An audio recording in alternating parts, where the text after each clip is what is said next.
You're listening to an audio resource from Redemption Hill Church. This resource is not meant to be a replacement for participation at a local church, but an accessory to the care you're receiving from your own pastors. To learn more about Redemption Hill Church or to give to our ministry, visit redemptionhilldsm.org.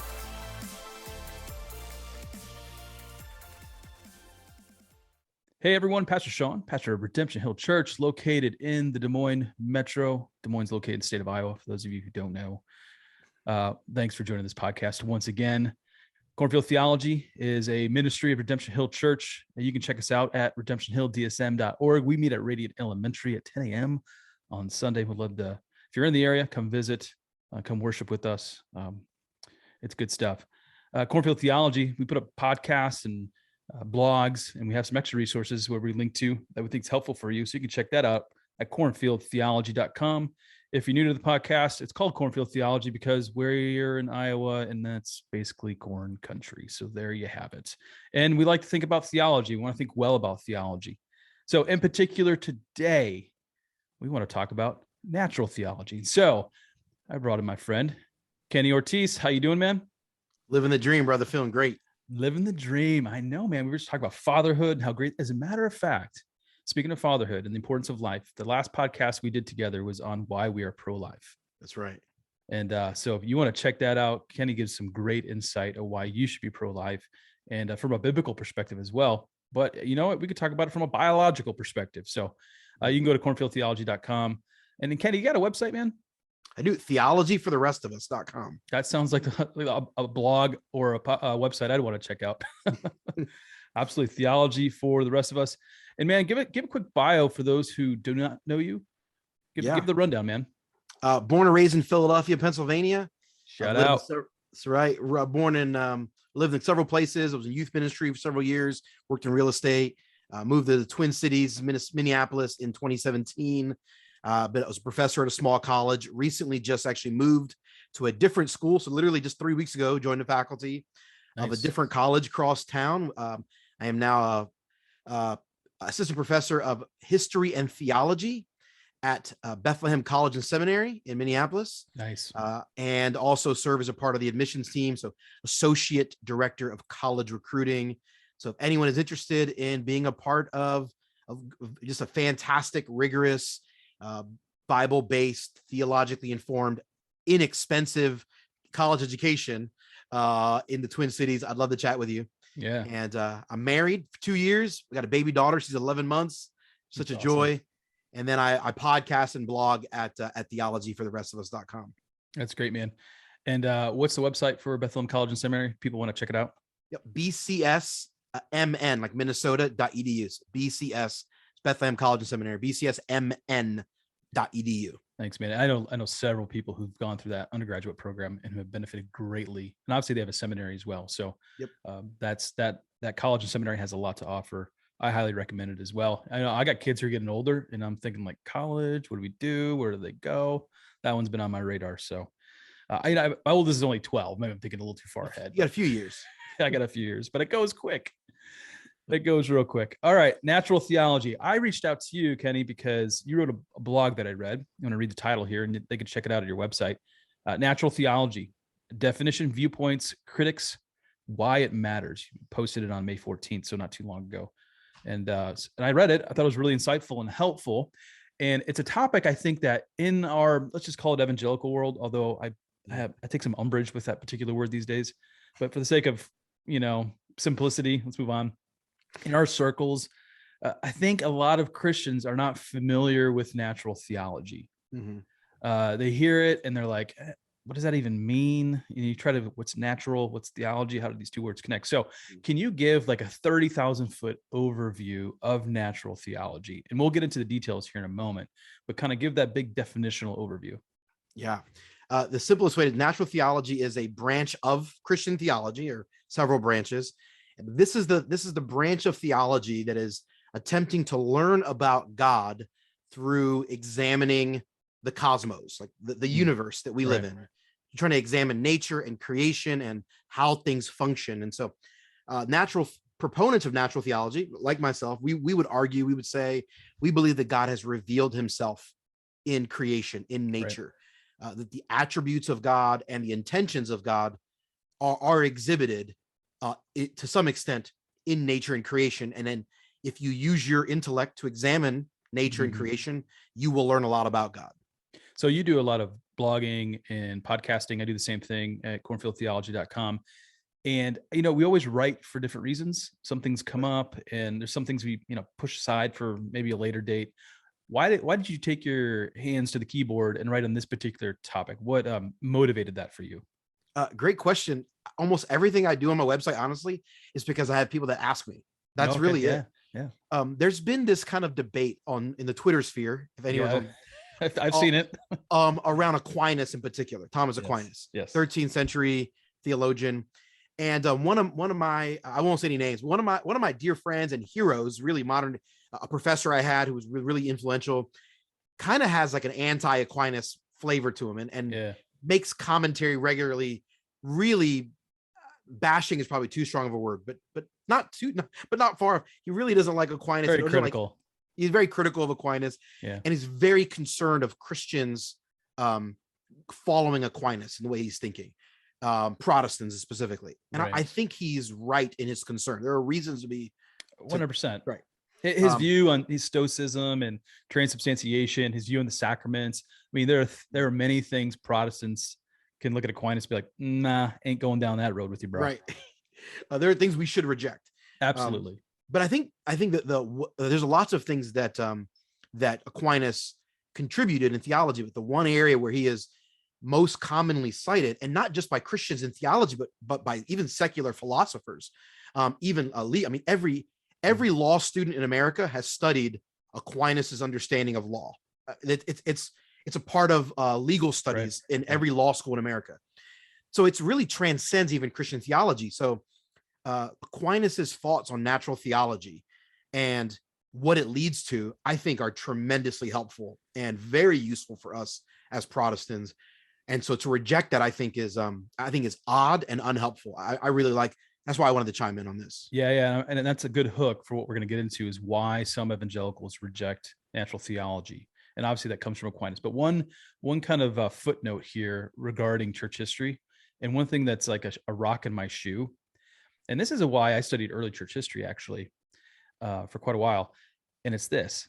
Many Reformed folks, when I say Reformed, I mean like Reformation beyond. So you could be Baptist, Presbyterian, Methodist, whatever, Lutheran. They think that church history began with Martin Luther and the nailing of the 95 Theses on the Wittenberg Chapel door. Like that's when church history began. And it's like, no, with one exception, Augustine. Right. It's like, all the reformers, which is great. I love Calvin, Zwingli, Melanchthon, the whole lot of them. I love them. But there's so much more in church history for us to learn from. Even if you don't agree, like if you read Augustine, you're not going to agree with everything Augustine said. Like, I'm sorry, there's things where there's holes in his theology that I disagree with, but we can still read him and be like, oh, you know what? He did some really good things on the Trinity. Right. We can go to other people like Irenaeus or Athanasius and so on. I studied Gregory of Nyssa when I was at St. John's, and there were things about Gregory of Nyssa where I'm like, yeah, dude, all this allegorizing going on over here. Like, I see how you get there. I just can't go there with you. Right. But there's some other points of his theology where I'm like, that's pretty good. Same thing with Aquinas. We can learn from him in some specific areas. Yep. And we need to like knock it off with church history began with Martin Luther. I think it's something I didn't mention in my blog at all. And I wrote a second article just published yesterday on kind of a part 2 to this, specifically on natural law. But like one of the things that I didn't even mention in either one of those articles is like the Geneva Convention in the 1950s. Yes. You've got 100 plus nations across the globe coming together to basically develop a contract on what is like the right way to fight war. What's a just war? They're largely relying on the words of the ideas just war theory. Yeah, that Aquinas developed, 700 years, not 800 years earlier. When you have secular, non-Christian, leaders of government from across the globe, 700 years later, utilizing your ideas, we should study those ideas and learn from them. Yeah, even if you don't even agree with them, I would even argue. Right. They've made such an impact on how society understands a particular issue. In this case, war. We should really know how they've come to the conclusions and what is the genesis of those that reason, that thought. Aquinas. So he's worthy to talk about. This is a helpful segue into another question that I have for you, Kenny, which is this. We're going to talk about natural law here in a moment. You just wrote about, we were talking about natural theology, excuse me, and you just wrote about natural law. Can you explain the differences between the two? Because on the one hand, they seem kind of connected, but then we can kind of parse out natural law and say it's actually another distinct area. Right. Different people would you'd get a lot of different answers to this question, I think. Yeah. But my basic natural theology is like, I'm studying the natural world to learn about God. Like what is created. Right. And then one of the things I learn about God is his opinion of how things should go. In essence, the ethics that God would endorse. And that is natural law. So I natural law is me studying nature, learning about God's attributes, and that leads me to understanding what God determines is right and wrong, which is natural law. Right. Yep. And that's a helpful distinction. I think C.S. Lewis, I think in Mere Christianity, as a matter of fact, talks about kind of the moral law, the natural law, and how like inherently we know right from wrong. Yep. Because that's within us. And how he gets there is another discussion for another day. But I think that's a good distinction to kind of work out here. So it's helpful. So we talked about natural law and church history. Now let's get to the question at hand that we raised earlier. I'm going to circle back to it before getting into the details of natural theology. Why have some Protestants rejected natural theology? What's the impulse? You already mentioned like it's coming from Aquinas. Are there other areas?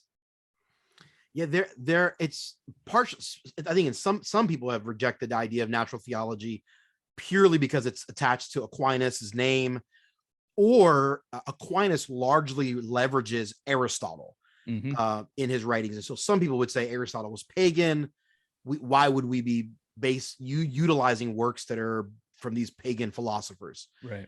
So some people would say Aquinas was Catholic, and they would reject, and like everyone was Catholic at that. Like, I mean, that's not really but some people would say in a desire to separate from the Catholic Church, we should then reject any ideas that come from Aquinas, like natural theology. So that's part of it.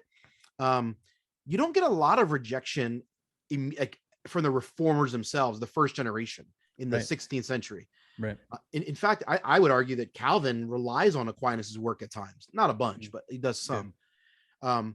You get a little bit of in the next century, in the 17th century, 1600s, but it's not really till the late 1800s that you start getting significant pushback. And then in the early 1900s, it really gets steam, the rejection of natural theology, largely because of a guy named Cornelius Van Til, right, who I really appreciate and I really like. Brilliant professor, theologian, taught at Princeton and Westminster in the early 1900s. Right. But it's not really like all of natural theology that Van Til and his guys like him, they're rejecting. It's just a portion of it. And the specific thing they're rejecting is the idea, like, what is the knowledge of God that is inherent? So like everyone agrees, like people are born with some knowledge of God, but to what extent? Can I pause right there and ask a question? Because as I was reading your blog, I wrote this question down, and it's that maybe an area of theology, of working out of theology that's important. So Aquinas said that we are not born with a knowledge of God, right? I can see why he gets there if the reason why is because he believes in total depravity, right? Our total depravity, we are born with a cold, dead heart. So how does your doctrine of total depravity still allow for an inherent knowledge of who God is? The question makes sense? Yep. So the way Aquinas answers that is that we are born with a knowledge of natural law. So that we're born with a natural knowledge of knowing what's right or wrong, but we're not born with the knowledge of God's existence, but we're born with the ability to reason our way there. Right. So Aquinas would argue, like, the person who's not a Christian, they can examine nature closely enough and examine the natural order of all things. And if they're objective, they will reason their way to realizing God exists. So it go something like this. Sean Powers takes a trip out west. I get on I-80 and I just keep going all the way to Colorado. And I finally get across the cornfields of Iowa, Nebraska, which will put you to sleep unless you got a lot of coffee, but you hit the mountains, right? And then all of a sudden you're looking up, you're like, whoa, this is pretty amazing. And all of a sudden my thought is, who created that? Is that what you're kind of talking about? Like in terms of how we can reason ourselves there? Yep. that would be like examining the grandness of creation is one. And then there are other ways that Aquinas argued, if you're examining these things, eventually even someone who doesn't believe, who claims not to believe in God, if they're objective, if they examine creation, if they're driving through the mountains and they're asking that question and they're being honest, eventually they will come to the realization that there must be a God. Now Aquinas recognized it doesn't point him to the God of the Bible, like it doesn't point him to the atonement or the Trinity. They need the scriptures for that, but it does point him to the existence of God. And that Aquinas argued that we're all born with natural law intrinsically in us, so we know right from wrong. Well, why do we know right from wrong? Right. And that combined with examining nature would lead a person to believing that there is a God and that the right from wrong that's inside of us came from him.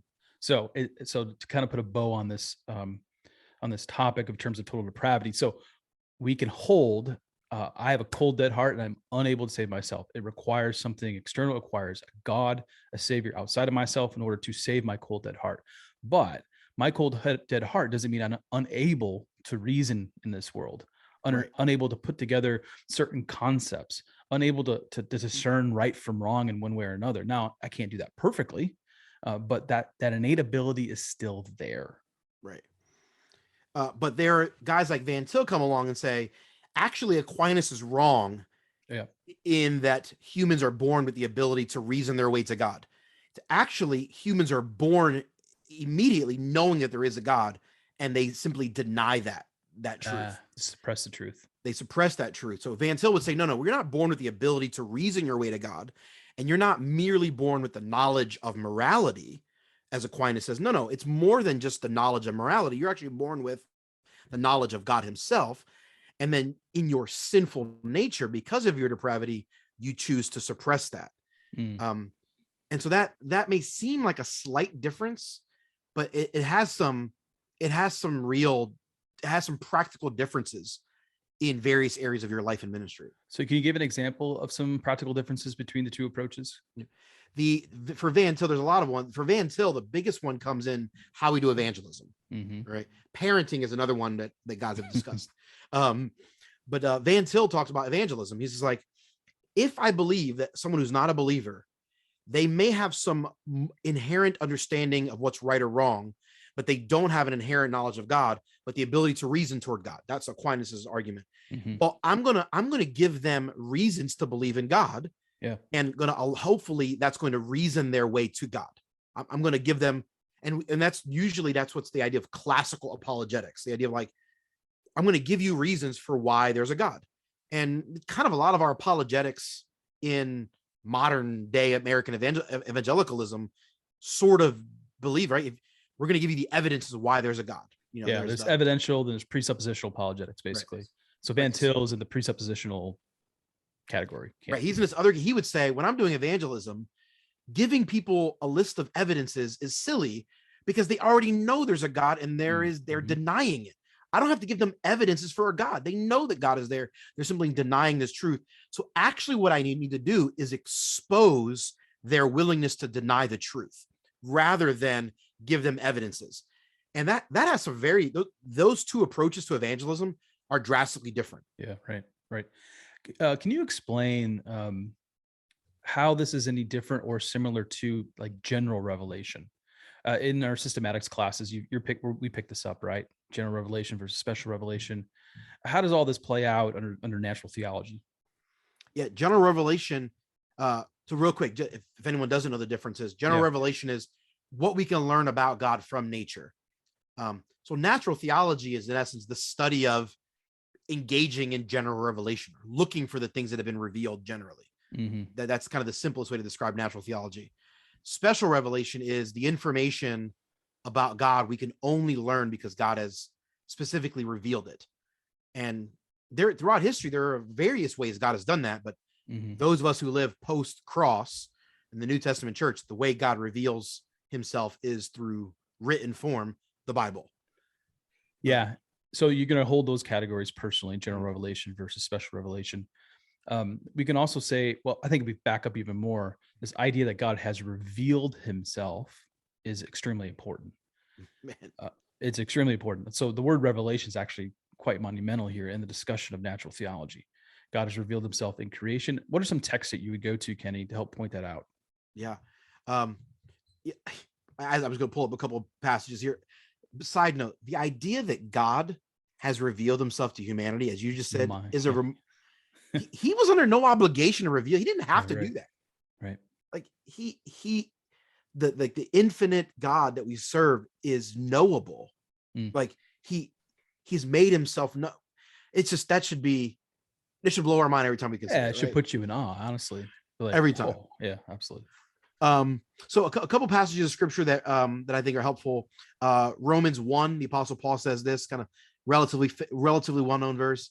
For what can be known about God is plain to them, speaking of pagans, plain to them because God has shown it to them. For his invisible attributes, namely his eternal power and divine nature, have been clearly perceived ever since the creation of the world. And it's this passage Van Til would actually go to talk about how the truth has been suppressed.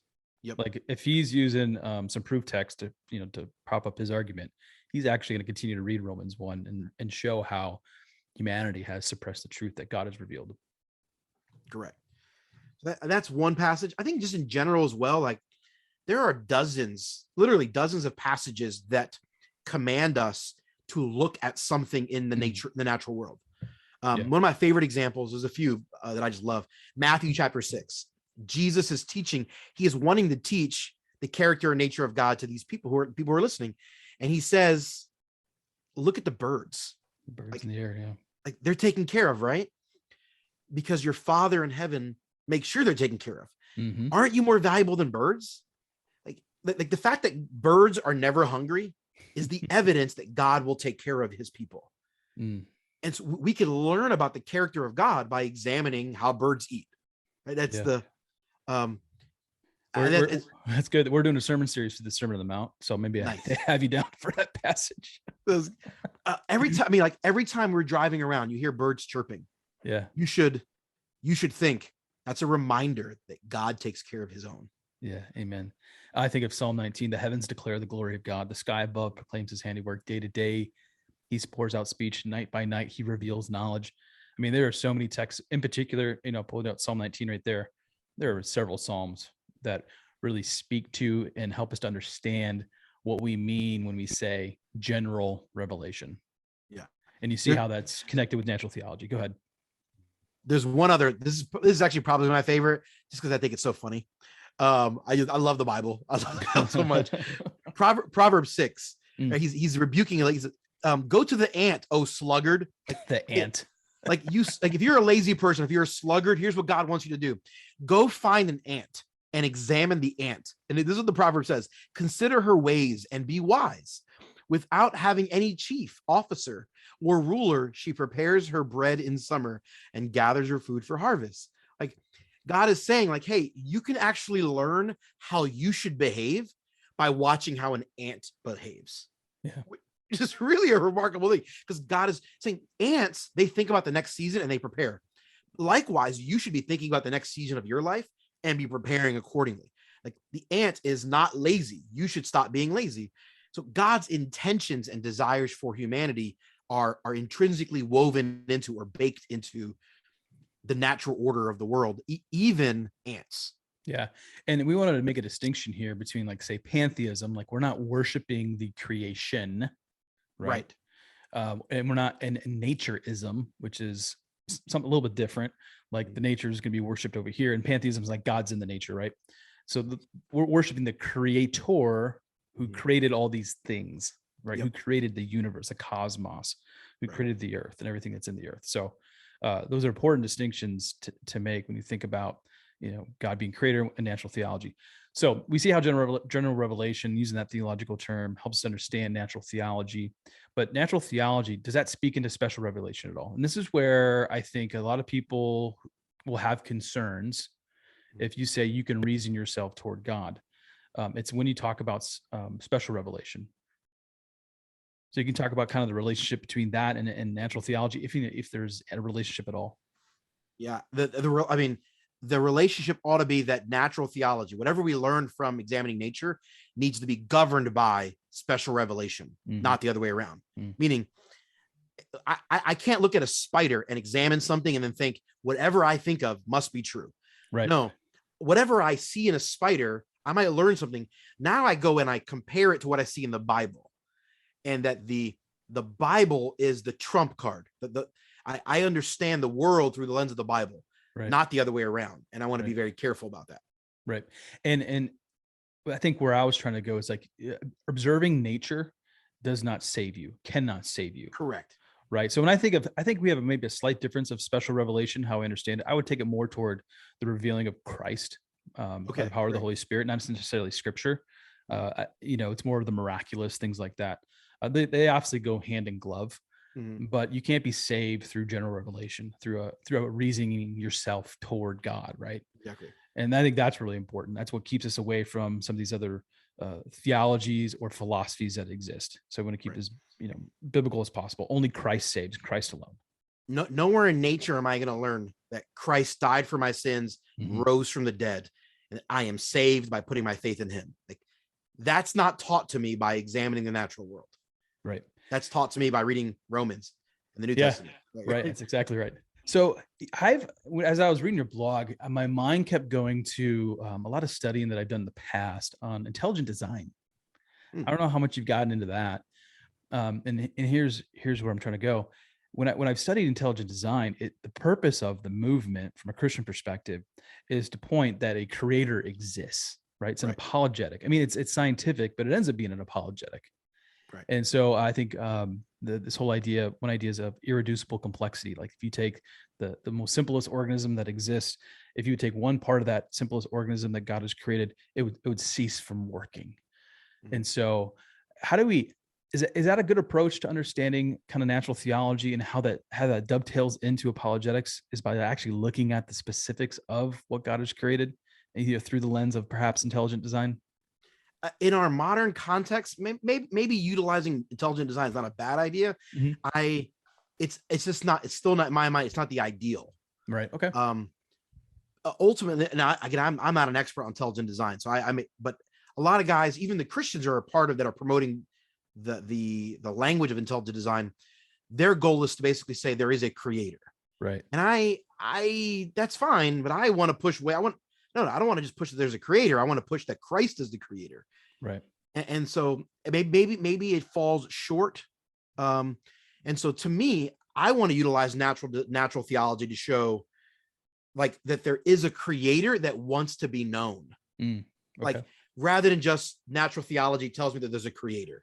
Right. No, that's a good distinction. It's a difference to say, hey, through the ID movement, that we can see the evidence that everything that exists in this world was created by something, as opposed to a creator that wants to be known.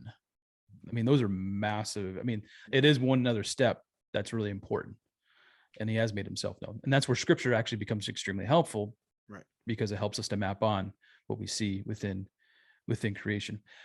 What are the limits of natural theology?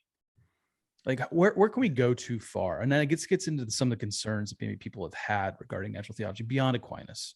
Yeah.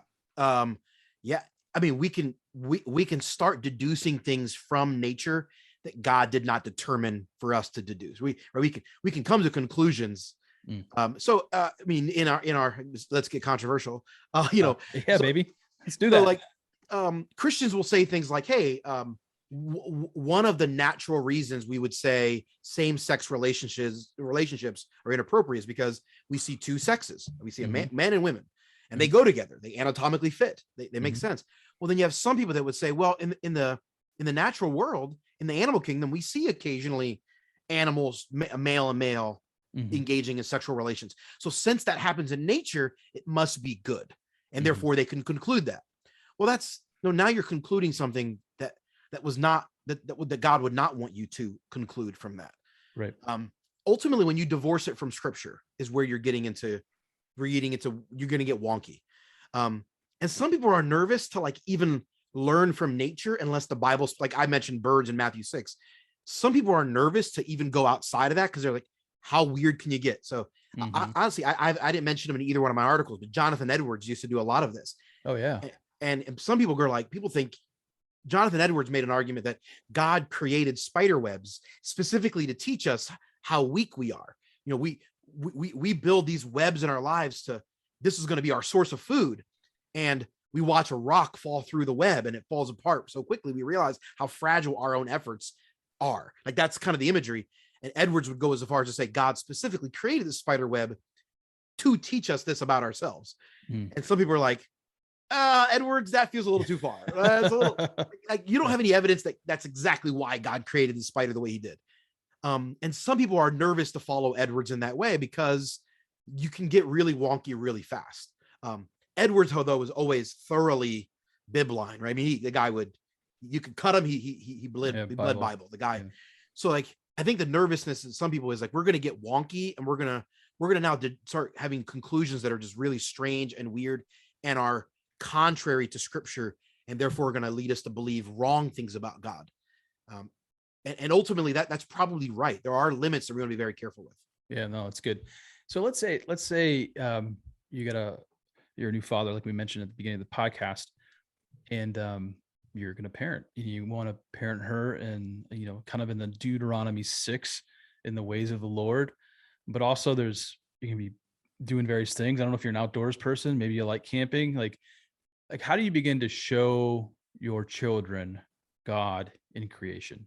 Yeah. Like, how does natural theology actually practically work itself out for human beings? And let's reduce it to a parent teaching a child. Yeah, I love this. Actually, there's a book that I read several years ago by Barnabas Piper called The Curious Christian. It's a good book, not a great book. Sorry, Barnabas, if you're listening to this. But I didn't mention it either one of the articles, but he kind of promotes the idea of, like, just be curious about things. So something as simple as my dog is super loyal. Yeah. And so my daughter's 11 months old. She doesn't speak English yet. So she doesn't speak anything. Blah, blah, blah, blah. Right. That's her language. And but like, when she's 2 or 3 or 4, God willing, our dog is still alive, and he's very loyal. And I could say to her, Letty, isn't it cool that God gave us dogs? Like, what must God be like that he gave us dogs? What do you think about that? Yeah. And she might say, hopefully, God must be the kind of God that, like, wants us to have friends because he gave us dogs to be friends, or something like that. Yeah. What must God be like that he created, like, that he gave humans the wisdom to come up with a thing called ice cream? Like, God must be the kind of God that, like what kind of God gives you taste buds to taste sugar? Yeah. Like, I'm curious, like, what must God be like that he did this? He could have done it like this, but he chose to do it like this. Yeah. And I think having that conversation with a 4-year-old is start getting to think about, what must God be like that he chose to do it like this? What does that tell us about God? Isn't that amazing?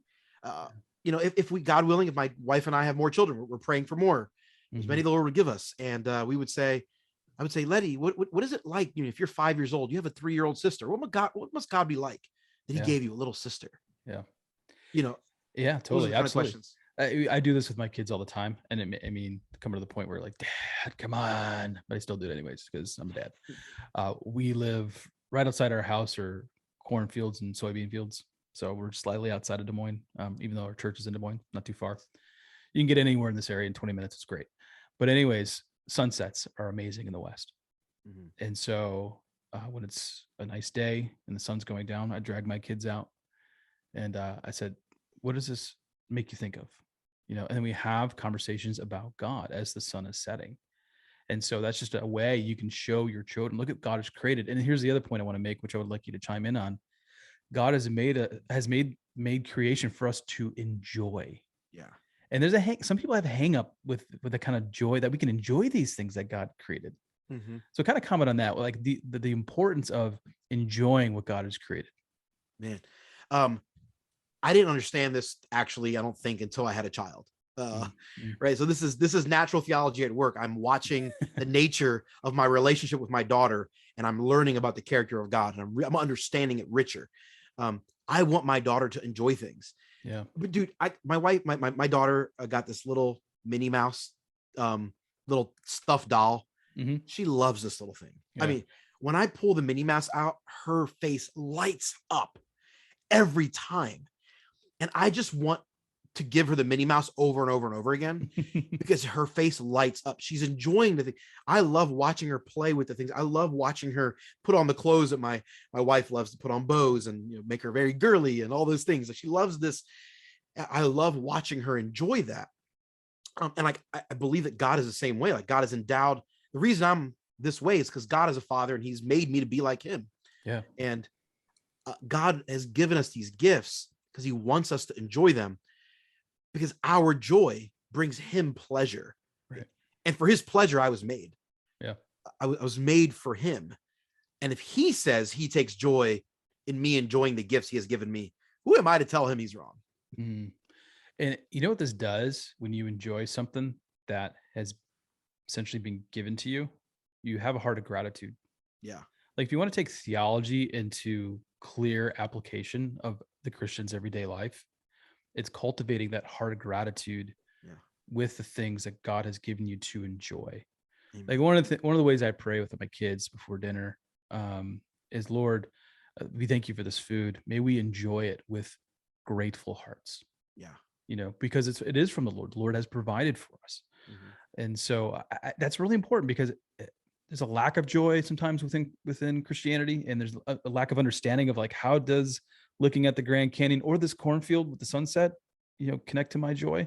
And it clearly does. And we gotta connect those dots in people's brains and in their hearts. Yeah. The enjoying things, whether it's ice cream or baseball or a sunset, like God has given us these things on earth. And if we find our satisfaction in them, we idolize them. That becomes sinful. And those things that they let us down, they disappoint us. That leads us into a very emotionally unhealthy state. But if we find our satisfaction in Christ, he has satisfied me. Well, now I'm free to enjoy these things. And if they don't quite bring me all the joy that I otherwise might have wanted, I'm still fine because I'm satisfied fully in Christ. This is all just icing on the cake, right? And I get to enjoy it. And it shows me that God's the kind of God who loves me and likes to enjoy the presence with his people. He's the God who says enjoyment is ordained by God. It's baked into creation. Enjoyment's a good thing. And a great book by Joe Rigney, one of my co-pastors and president of BCS. It's called The Things of Earth, where I think in my opinion, it's the best book I've ever read on this concept of how do you really enjoy the things that God has given us. Right. And what's the alternative, right? To not enjoy it? You know what I'm saying? I mean, that kind of exists. I think sometimes, you know, asceticism is the idea. Like there's some Christians that have this idea of like, having fun is bad, or enjoying things is wrong. And it's all about self-denial. And of course we want to deny our sinful flesh and our sinful desires. 1000%. Like that, like people then means that all enjoyment, or we sort of have this idea, this sort of joke of like, you know, God said we can't have fun. No, God said thou shalt not kill, not thou shalt not have fun. Thou shalt not have thou shalt not thrill. Right? Yeah. Like just sort of this idea that I think people think that God is just serious all the time. He is serious, and he's serious about our joy in him. Yeah. Now we can say this, that there are good things God has given us. So again, we can connect this to natural theology. God has created everything. There's certain things that we can enjoy that can become sinful. It Correct. becomes the object of our enjoyment, right? So I look at that Grand Canyon, and all of a sudden I'm in awe of that Grand Canyon, and not in awe of God who created it. And so we always want to enjoy things within the proper context of who God is, and why he's allowing us to enjoy things that he has created. And we can always we can twist things, right? God created sexual relations for a man. That's a great example. Wife to enjoy. We can so easily, though, in our desire to enjoy this, twist it, pervert that, and now begin to try to engage in this in a way that was outside of God's design. Or drinking a beer. Man, I can enjoy a beer, but like the fact that if I drink too much of this, it's going to cause me to become drunk. Yeah, that's God's way of showing me I want you to enjoy this with a limit. Right. There's something about the natural function of beer that teaches me about discipline. God wants me to enjoy things and to know how to be disciplined and say no, to demonstrate self-control. There's no doubt we can take it too far and begin to twist or abuse God's gifts. Yeah, and humanity's been doing that since, I don't know, Genesis 3. A long time. Yeah, exactly. It's been a long time. Exactly. Yeah, man. And yet God's been patient and kind. God is so kind to patient. us. Yes, absolutely. All right. Any final thoughts on that you want to say regarding natural theology? Yeah, I mean, I think being a curious Christian and looking for things, and not just necessarily nature per se, but the natural function of things, looking for, always asking, why do humans? I think about George Floyd, who was killed here in the Twin Cities, the outrage nationwide. I ask myself, why are humans outraged that a police officer killed this man? What is it about human nature that knows that it's unjust for police to do certain things? Right. What is it about humanity that causes us to think about things a certain way? Why is there an outrage for justice? Why is it? Most people would tell you it's worse when a police officer does it when a regular person, a non-law enforcement, does it. Why do most people say that? Right. What is it about that office? And I think that it's not just nature, although sunsets and nature are great. It's the natural order and function of all things shout to us things about God. And if we're curious about those things, and if we think deeply about those things, it teaches us a lot about God and us and our relationship with God. Yeah, there's one more area that, as you were talking, begin to kind of click in my head. You see within natural theology, whether it's the sunset or sexuality, or we can even take it into natural law, that God is a God of order. Whether it's the way that the world was created, whether it's how church should be done, go to 1 Corinthians 14, whether it's sexuality, whether it's authority structures, God is a God of order. And within natural theology, we see his order. And when that order is perverted, when it is abused, that's where we see clear sin. We see the rebellion against natural theology or God himself, right? So just another tidbit thought. Final thought, sorry. Yeah, I mean, God is a God of order. And when you watch the natural order of the world, it's not chaotic. There's an order to every function, every behavior. It's remarkable. Yeah, it certainly is. Even I talked about the irreducible complexity with ID. Within that, there's order. And when you mess with the order, everything breaks down, So that's good, man. Hey, before we close, any books you're reading you want to recommend? Or just books you're reading in general that you don't recommend? I'm good with that. Yeah, it's good. Don't read this book. I'm a PhD student, so I don't get to pick what I read these days, but I've been reading I've been hanging out with Carl Henry. For those, he was a philosopher and theologian in the 1900s. And man, the book that he wrote in 1947, Crossway, I think it's Crossway.